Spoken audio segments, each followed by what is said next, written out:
চারজন ফেরেশতা সর্বপ্রথম তোমাকে সম্মানিত করেন, রহমতের চাদর দিয়া চার কোণার মধ্যে ধরে তোমার মাথার উপরে সর্বপ্রথম সম্মান দিয়া দেন। যতক্ষণ তুমি সেখানের মধ্যে কথা বলবে না, চুপচাপ ওযু করবে, ততক্ষণ পর্যন্ত তারা আল্লাহর পক্ষ থেকে রহমতের সামিয়ানার নিচে তোমাকে রাখলো। এটা প্রথম মর্যাদা, তোমাকে সম্মান দিছে। চেয়ারম্যানের মাথায় ছাতি ধরলে সম্মান বুঝি, আল্লাহর পক্ষ থেকে রহমতের ফেরেশতা ছাতি ধরছে না রহমতের চাদর? আরো জোরে বলেন, চাদর না, এটা কেবল চাদর না, এটা রহমতের চাদর। এটা কেবল না, এমন না যে মনে করবেন যে শুধু চাদর, রহমতের সামিয়ানা এটা।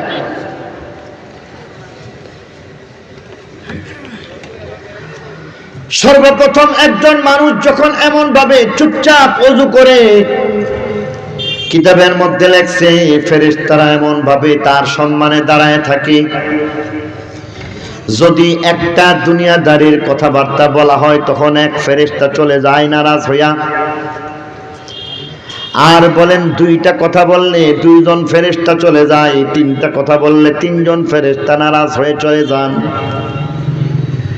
চারটা কথা বললে চারজন ফেরেশতা চলে যান, চাদরটাকে গুটাইয়া নিয়ে যান আর কেমন যেন বলতে থাকেন, বান্দরের কপালে সিঁদুর যেমন লাগে না, রব্বে কারীমের পক্ষ থেকে তোমাকে যেই সম্মান দেওয়া হয়েছে তুমি সেই সম্মানের উপযুক্ত নও, অতএব আমরা সবাই তোমার প্রতি নারাজ হইয়া চলে গেলাম। এখন দেখেন বেশিরভাগ আমাদের ওযুর সময় কথাবার্তা চলে না বন্ধ, বরং বেশি চলে। অথচ আল্লাহ তাআলা বলে দিতেছেন ওযুখানা থেকে জবানে তালা লাগাই দিয়েছেন, সাবধান, আমার ঘরে আসলে তুমি যেন বঞ্চিত না হয়ে যাও, এই কারণে প্রথম ব্যবস্থা ওযুর মধ্যে জবানে তালা লাগাও। প্রথম ব্যবস্থা তুমি ওযুখানার মধ্যে জবানে তালা লাগাইয়া বিরাট সম্মানিত হয়ে দাও। বাড়িতে তুমি ওযু করে যাও, বাড়িতে ওযু করলে হবে, বলতে পারেন ওযুখানায় ওযু করলে হবে নাকি? অবশ্যই হবে, নামাজ হবে, কোনো সমস্যা নাই। তবে বিরাট মর্যাদা থেকে বঞ্চিত হয়ে গেলাম, কারণ বাড়িতে যখন কেহ ওযু করে যায় তার আমল নামার মধ্যে আমার আল্লাহ বলেন তার আমল নামার মধ্যে 100টা শহীদ, তার আমল নামার মধ্যে 100টা গলা কাটা শহীদের সওয়াব চলে যায়। বাড়িতে ওযু করো, 100টা শহীদের সওয়াব নিয়ে যাও। বাড়িতে ওযু করো, চুপচাপ থাকো, পারলে কিছু দোয়া পড়বা, না হয় চুপ থাকো, তারপরেও লাভ। ওযু করার আগে দোয়া আছে, ওযু করার পরে দোয়া আছে, প্রত্যেকটা অঙ্গ প্রত্যঙ্গ ধোয়ার সময় দোয়া আছে, পারলে দোয়া পড়ো, যদি না পারো সাবধান সাবধান, মর্যাদা থেকে বঞ্চিত হওয়া যাবে না। চুপচাপ থাকলেও তুমি বাঁচবা, তুমি মর্যাদা পাওয়া যাইবা। আর যদি কথা বলো চার ফেরেশতা চারটা কথার কারণে নারাজ হয়ে চলে যায়। এবার তুমি আদব রক্ষা করে তুমি মসজিদের দিকে রওনা হয়ে যাও। সর্বপ্রথম রাস্তার হক আদায় করো, ডান পার্শ্বে দিয়া চলতে থাকো, সালাম দাও, সালাম গ্রহণ করো, রাস্তা থেকে কষ্টদায়ক বস্তুকে সরায়া দাও, রাস্তার দিকে তাকাইয়া নজর নিচের দিকে তাকাইয়া নজরের হেফাজত করে করে তুমি আল্লাহর ঘর মসজিদের মধ্যে যাও। যখন তুমি আল্লাহর ঘর মসজিদের মধ্যে যাইবা তখন তোমার একটা কদম সামনের দিকে পড়বে, আমল নামায় একটা বড় নেকি চলে আসবে। পিছন থেকে একটা কদমকে উঠায় ফেললা, একটা বড় গুনাহকে আমার আল্লাহ ক্ষমা করে দিলেন। তার মানে দাঁড়াইতেছে একটা কদম ফেললা সঙ্গে সঙ্গে নেকি, একটা কদম উঠাইলা গুনাহ মাফ হয়ে যাইবে। এমন করে কদমে কদমে নেকি, কদমে কদমে গুনাহ মাফ হয়ে যায়। এবার তুমি আল্লাহর ঘর মসজিদের দিকে যাও, তার দিকে তাকাও, মুহাব্বতের সাথে তাকাও, ভক্তির সাথে তাকাও। মনে করবা না এটা একটা টিনের ঘর, মনে করবা না একটা সোনের ঘর, মনে করবা না এটা একটা বিরাট বিল্ডিং, ইট সুরকির বিল্ডিং। না না, এটা আমার মালিকের ঘর, এটা আমার আল্লাহর ঘর। তুমি এবার আল্লাহর ঘরের দিকে রহমতের আশায় মুহাব্বতের সাথে যখন তাকায় থাকবা, আসমানের মালিক তোমার উপরে রহমত নাযিল করবে, বলি সুবহানাল্লাহ। দেখেন পদে পদে আল্লাহ কিভাবে আমাদেরকে নেকির ব্যবস্থা করছেন, আদবগুলি রক্ষা করলে। এবার মসজিদের মধ্যে প্রবেশ করার সময় হয়ে গেছে। মসজিদের আদব রক্ষা করো। আল্লাহর ঘর মসজিদের আদব কেমন করে রক্ষা করব? বলতেছেন কিছু দোয়া আছে। বিসমিল্লাহ পড়া লাগে, আলহামদুলিল্লাহ পড়া লাগে, দরুদ শরীফ পড়া লাগে, দোয়া পড়া লাগে। তিনটা জিনিসকে একত্রে সেইভাবে পড়া যায়। বিসমিল্লাহি আলহামদুলিল্লাহ ওয়াসসালাতু আলা রাসূলিল্লাহ। প্রথমে বিসমিল্লাহ আলহামদুলিল্লাহ দরুদ শরীফ পড়লাম, বিসমিল্লাহি আলহামদুলিল্লাহ ওয়াসসালাতু আলা রাসূলিল্লাহ। দুইটা জিনিসের পরে এবার 3 নম্বর আদব, একখান দোয়া আছে, দোয়া খান পড়ো।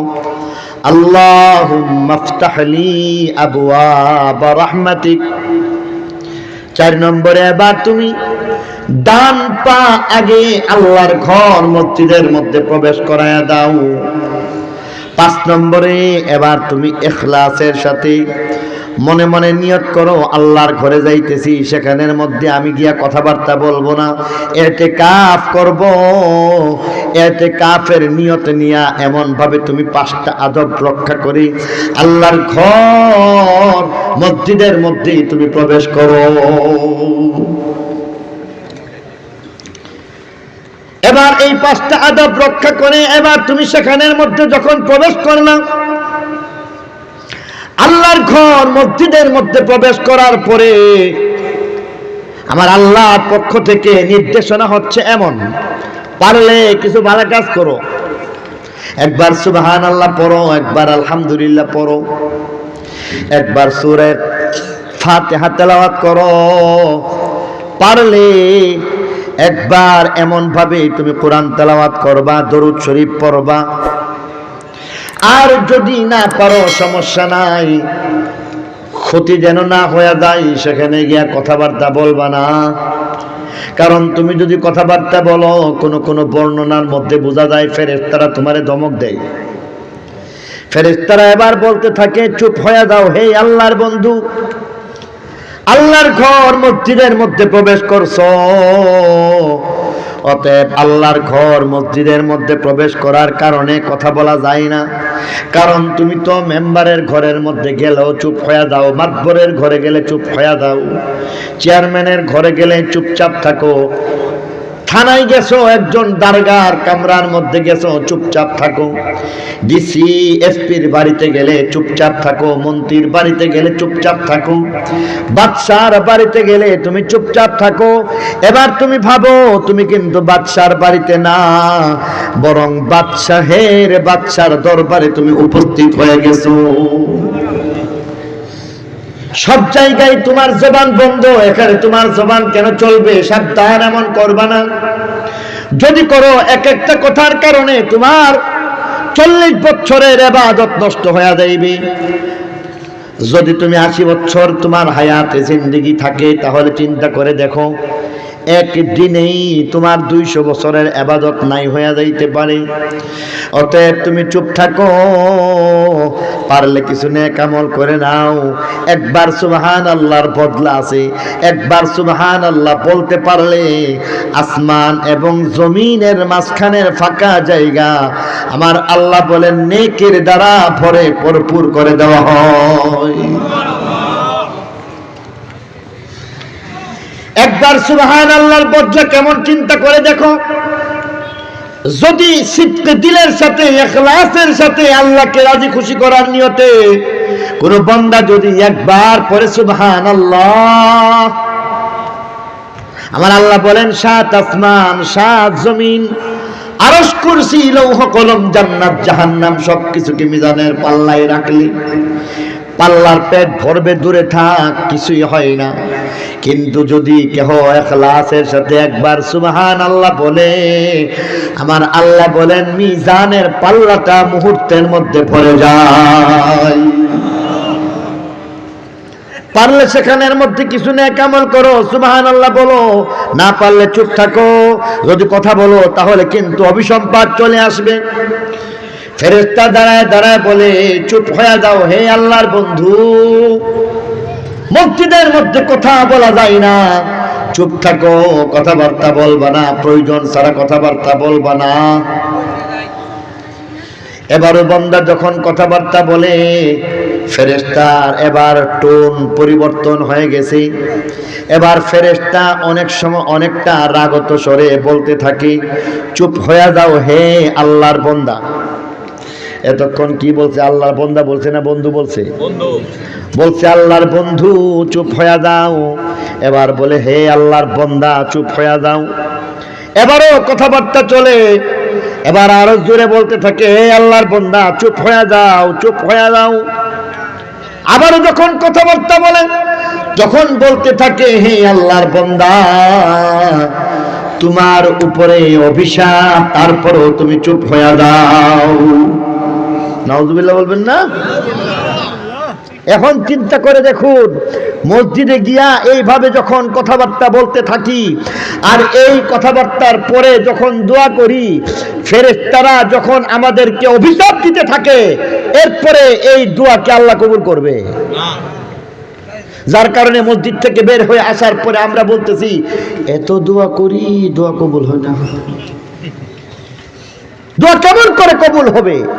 দোয়া কবুল হওয়ার রাস্তা আমি আপনি সবাই মিলে বন্ধ করে দিতেছি, ঠিক কিনা জোরে বলে?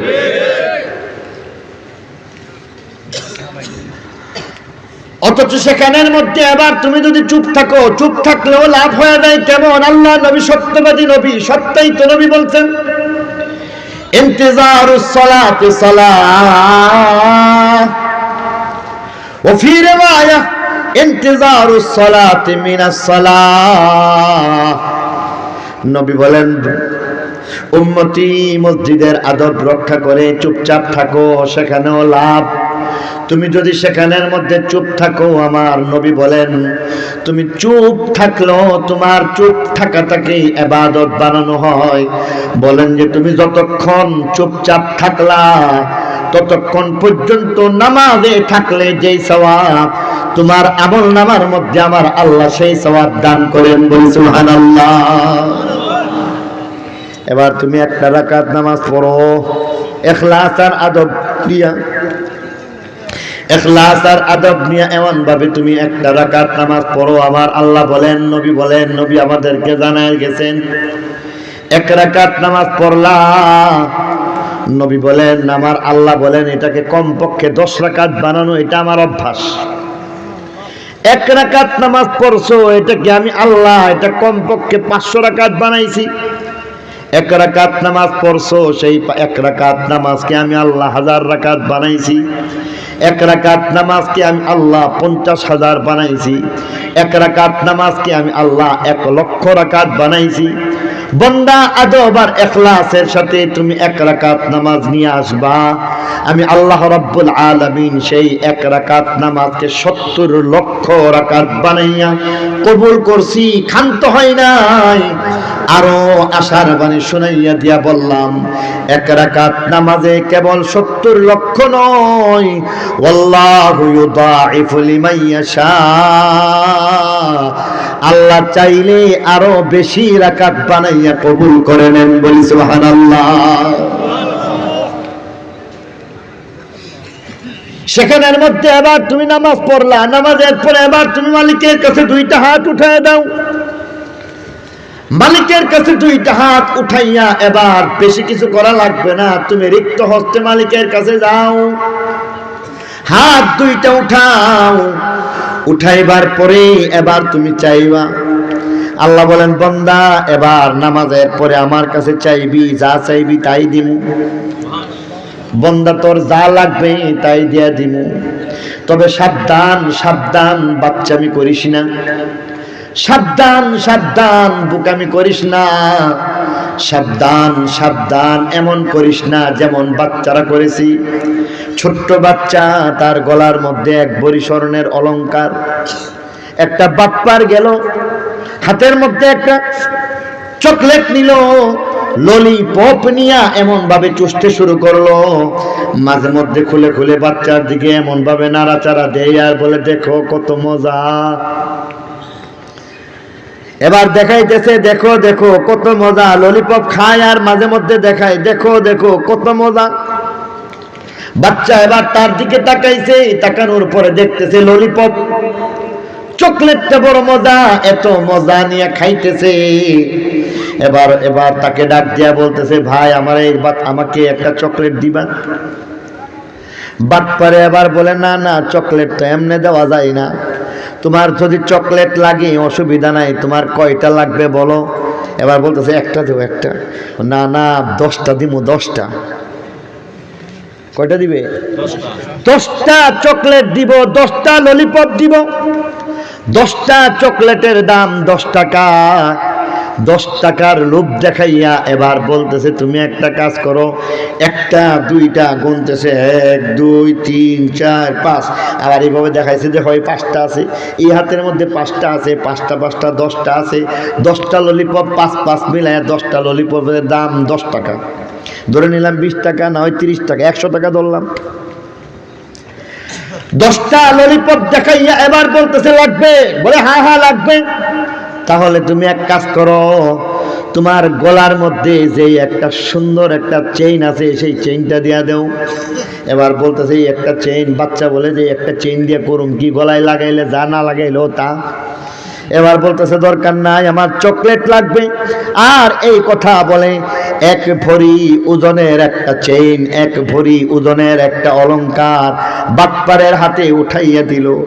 আর সেই বাটপার চুর হইল, মানুষ বালা 10টা চকলেট দিয়ে দিছে। এবার বলেন বাচ্চা ঠগলো না জিতলো? আরো জোরে বলেন। যেমন ভাবে বাচ্চা বাটপারের কাছে ধরা খাইয়া যায়, মাত্র 10 টাকার বিনিময়ে 2,20,000 টাকা, 2,27,000 টাকা দামের স্বর্ণালংকার বাটপারের হাতে উঠাইয়া দেয়। এমন একটা বাটপারের নাম ইবলিস শয়তান। সেই ইবলিস শয়তান চায় কোনোভাবে যেন আমরা আসল জিনিস না পাই। অতএব কারণে দয়ার মায়ার মাওলা মালিক আমাকে সতর্ক করে দিতেছেন, বারবার সতর্ক করে দিতেছেন, বলে দিতেছেন সাবধান সাবধান হয়ে যাও, বাটপারের ধোঁকার মধ্যে পড়বা না, দুনিয়ার মধ্যে তুমি পড়বা না, দুনিয়ার পিছনে যাইবা না, সেখানের মধ্যে চাইলে ভালো করে চাইবা। দুনিয়ার বাড়ি গাড়ি তুমি চাইবা না, সেখানের মধ্যে তুমি লম্বা লম্বা ব্যাংক ব্যালেন্সের চিন্তা করবা না, সহায় সম্পদের কথা চিন্তা করবা না, দুনিয়ার বিরাট এক একটা বিল্ডিং এর কথা চিন্তা করবা না, লম্বা রেলগাড়ির কথা চিন্তা করবা না। এগুলি তো এমন আমি আল্লাহ রাব্বুল আলামিন আমার দুশমন যারা আছে তাদেরকে দিছি। আমার দুশমনকে আমি আল্লাহ এমন ভাবে বলেন, দুশমনকে আমি আল্লাহ দিয়ে দিছি। আল্লাহ নবী এক হাদিসের মধ্যে ফরমান, লাউ কানাতিদ দুনিয়া তা'দিলু ইনদাল্লাহি জানাহা বাউদা মা সাকা কাফিরাম মিনহা শারবাতা মা। আল্লাহর কাছে যদি বিরাট ব্যাংক ব্যালেন্সের মর্যাদা থাকতো, আল্লাহর কাছে যদি দামি দামি গাড়ির দাম থাকতো, স্বর্ণের মর্যাদা যদি আল্লাহর কাছে থাকতো, ধন সম্পদের মর্যাদা যদি আল্লাহর কাছে থাকতো, আমার আল্লাহ বলেন নবী জানায় দিয়ে গেছেন আমি একজন বেঈমান কাফেরকে সম্পদ দিব দূরে থাক, একটা ঢোক পানি পর্যন্ত পান করাইতাম না। অতএব শুনে রাখো, আমি আল্লাহ রাব্বুল আলামিনের কাছে দুনিয়ার কোনো দাম নাই। আমি আল্লাহ রাব্বুল আলামিন, দুনিয়া আমার কাছে বড়ই না পাক। দুনিয়া তো এমন, আমি দুশ্মনকে দিয়ে দেই, আমার বন্ধু যারা রয়েছে তাদেরকে আমি আল্লাহ নিজে মালিক হইয়া, আমি আল্লাহ তার আপন হইয়া যাই। মাল্লাহুল মাওলা ফালাহুল কুল, মালিক যার হইয়া যায় তার সব হইয়া যায়। বলি সুবহানাল্লাহ। বাদশা হারুন কালো বান্দির প্রেমে পড়ে গেলেন, কালো বান্দিকে ভালোবাসেন। সবাই অবাক, বাদশা কালো একটা বান্দিকে ভালোবাসে, কারণটা কি? বাদশা বলেন দাঁড়াও, জবাবের ব্যবস্থা করতেছি। বাদশা তো বাদশা, এবার একটা নৈশ ভোজের আয়োজন করলেন, খানার ব্যবস্থা করলেন। রাতের খাবারের পরে এবার মনোজ্ঞ সাংস্কৃতিক অনুষ্ঠান হবে, গান বাদ্য নয়, সেখানের মধ্যে বাদশাহী কিছু একটা অনুষ্ঠান, যেখানের মধ্যে বাদশাহ দুই হাতে টাকা বিলায়। এবার বলতেছেন আসো আসো, স্বর্ণের টাকা আমি বিলাইতে থাকবো। খাবার দাবারের পরে তোমরা যে যত পারো ততই তোমরা এমন করে স্বর্ণের টাকা নিয়ে যাইবা, যত পারো স্বর্ণের টাকা নিয়ে যাও। এবার বাদশা দুই হাতে স্বর্ণ বিলায়। বাদশা যখন এমন ভাবে দুই হাতে স্বর্ণ বিলায়, স্বর্ণ বিলানোর এক পর্যায়ে দেখা যাইতেছে সেখানের মধ্যে সবাই স্বর্ণের টাকা এমন ভাবে কুড়াইতেছে, কিন্তু আশ্চর্য, সেই দাসী সেখানের মধ্যে স্বর্ণের টাকা কুড়াই না, পাশেই চুপচাপ দাঁড়ায় আছে। আমার মামুর লইছে, তাই 11:30 সময় আনবে। আর আমরা মামু ভাইটা যেখানে আপদ বিপদ নাই সেখানে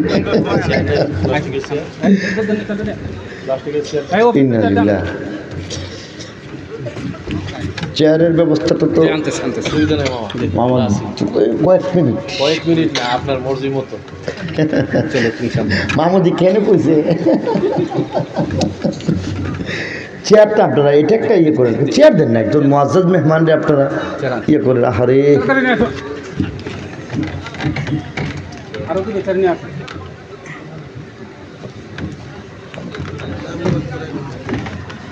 আলহামদুলিল্লাহ, আজকে যিনি প্রধান মেহমান হযরত মাওলানা মুফতি কিফায়াতুল্লাহ আল আজহারি দামাত বারাকাতুহুম। সিনাবা মনের ফয়তা লাগে না, কি বলেন আপনারা? হুজুরের দেখেন নাই, আর নাম শুনছেন নাকি শুনেন নাই? বয়ান শুনছেন নাকি শুনেন নাই? সূর্যের সামনে মোমবাতির দাম নাই। আচ্ছা কম দেখি, যদি সূর্য ওঠে তখন আর মোমবাতি দিয়ে কাজ হয়? কাজ হয় না। আমি এখনই বয়ান শেষ করে দিতে চাই, তবে আমার ভাগ্য, যদিও মামু ডাকছি, আমি মামুইলা বাইক না, আমি বড় পদে।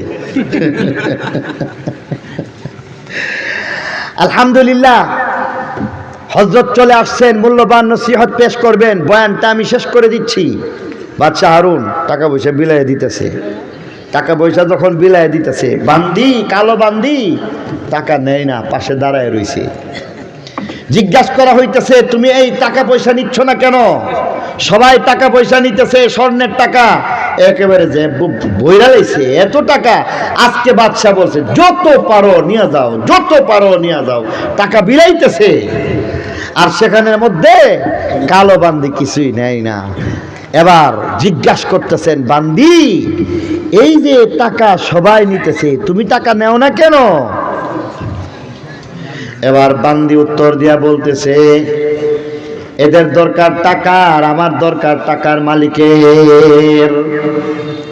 এরা টাকা পাইয়া খুশি, আমি মালিক পাইয়া খুশি। এবার বলেন, কেউ যদি বাদশার মালিক হয়ে যায় তার টাকার কোনো সমস্যা হইব নি? পয়সার কোনো সমস্যা নাই। এই কারণে আমার আল্লাহ বলে দিতেছেন সাবধান, মসজিদের মধ্যে তোমার 1 রাকাত নামাজকে লক্ষ লক্ষ রাকাত বানাইয়া কবুল করলাম। এবার তুমি আমার কাছে চাও, যা চাইবা তাই দিয়া দিমু। দুনিয়া চাইবা দুনিয়া দিয়া দিমু, আখিরাত চাইবা আখিরাত দিয়া দিমু। কি চাইবা এবার তুমি সিদ্ধান্ত নিবা। সাথে সাথে আবার সতর্ক করে বলতেছেন সাবধান, ভুল যেন না হয়ে যায়। এবার চাওয়ার সময় চাইবা, ভালোটা চাইবা, যার কারণে 5 ওয়াক্ত নামাজের মধ্যে প্রত্যেক রাকাতের নামাজের মধ্যে আমাদেরকে শিখিয়ে দিতেছেন ইহদিনাস সিরাতাল মুস্তাকিম। আখিরাত চাইবা, সাবধান সাবধান, দুনিয়া চাইবা না, কারণ দুনিয়া চাইয়া তুমি আসলে ক্ষতির সম্মুখীন হয়ে যাইবা।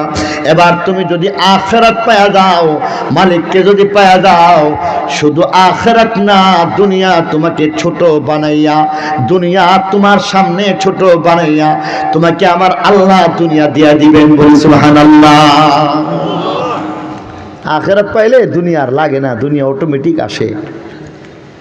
বলতে গর্ব হয়, মাওলানা কিফায়েতুল্লাহ আল আজহারি উনি আখিরাত পাইছেন নাকি পাইছেন না? কথা কই না। না পাইলে আলেম ছিল। উনার দাদার দুয়ার ফসল হচ্ছে এটা যে আজকে উনি বিশ্ববিখ্যাত, শুধু বাংলাদেশের মধ্যে না, দেশের বাইরেও উনি একজন খ্যাতিনামা আলেমে দিন। ঠিক কিনা বলেন? পাইছে কি? মোল্লা মানুষ, নামাজ ইবাদত বন্দেগী, এর বেশি তো কিছু না। আর কিছু পাইছে? কথা কই না। পাইছে তো এটাই নাকি? ঈমান পাইছে, আমল পাইছে, এলেম পাইছে। ঠিক কিনা বলেন? ঈমান, এলেম, আমল, আখলাক এগুলি পাওয়ার সাথে সাথে আরো যে জিনিসটা পাইছে, গিয়া দেখেন আল্লাহ উনাকে যখন যেখানে যেই প্রয়োজন থাকে সব প্রয়োজন মিটাইয়া দেওয়ার পর্যাপ্ত ব্যবস্থা রাখছেন। কোথাও ছোট হইতে হয় না, সম্মানের সাথে আল্লাহ তাআলা সব দুনিয়াও তাকে দিয়া দিয়েছে। উনার গাড়ির দাম না হইলে 50 লাখ টাকা। ঠিক কিনা বলেন? কেন? কারণ যারা আখিরাতের জন্য নিজেকে নিবেদিত প্রাণ করে ফেলে, সেখানের মধ্যে আল্লাহ তাআলা এমন দুনিয়াকে ছোট্ট বানাইয়া জুতার পিছনে পিছনে লাগাইয়া দেন, পিছনে পিছনে ঘুরাইয়া দেন। শাইখুল ইসলাম হযরত মাদানী রহমতুল্লাহি আলাইহির কথাটা বলে বয়ান শেষ। সেখানের মধ্যে বলছে যে ওনার কাছে অনেকগুলি টাকা নিয়ে গেছে হাদিয়া। অনেক টাকা যখন হাদিয়া নিয়ে গেছে দারুল উলুম দেওবন্দের মধ্যে, উনি এই টাকা গ্রহণ করবেন না, হাদিয়া গ্রহণ করবেন না, মুস্তাগনি গনি। এবার সেখানের মধ্যে যখন টাকা দিতে যখন পারে না, যেই বেচারা হাদিয়া নিয়ে আসছে সেই বেচারা করছে কি, হুজুরের জুতার ভিতরে এমন ভাবে হাদিয়ার টাকাটাকে ঢুকাইয়া দিয়া চলে গেছে। হযরত আর জানেন না, সবক থেকে বের হইয়া এরপরে জুতার মধ্যে গিয়া দেখে টাকা পয়সা অভাব নাই। এবার এইভাবে জুতার মধ্যে ধইরা নাড়া দিছে, টাকাগুলি এইভাবে পড়ে গেছে। উনি মানুষদেরকে ডেকে ডেকে বলতেছে, যার দুনিয়ার দরকার এই দুনিয়া লইয়া যাও, যেই দুনিয়া আমার জুতার ভিতরে ঢুকে গেছে আমি সেই দুনিয়া চাই না, চাই না, চাই না। আর এই কারণেই দুনিয়াকে ঠিকঠাক মতো লাথি দিতে পারলে দুনিয়া আপনার জুতার পিছনে আসবে, আর দুনিয়ার পিছনে দৌড়াইবেন আপনাকে জলিল খার লাঞ্ছিত করে ছাড়বে। অতএব আল্লাহর কাছে চাইবেন দুনিয়া না আখিরাত। ইহদিনাস সিরাতাল মুস্তাকিম। হাত দুইটা উঠাইয়া যদি আখিরাত চাইতে পারেন আল্লাহ দিবেন, সাথে সাথে দুনিয়াকে আল্লাহ রাব্বুল আলামিন ছোট বানাইয়া আপনার তাবে বানাইয়া আপনার পিছনে পিছনে ঘুরাইয়া দিবে। যা কিছু বললাম সব কয়টা কথার উপর আমাকে আপনাকে সকলকে আমলের তৌফিক দান করুক। সুবহান রাব্বিকা রাব্বিল ইজ্জাতি আম্মা ইয়াসিফুন ওয়া সালামুন আলাল মুরসালিন।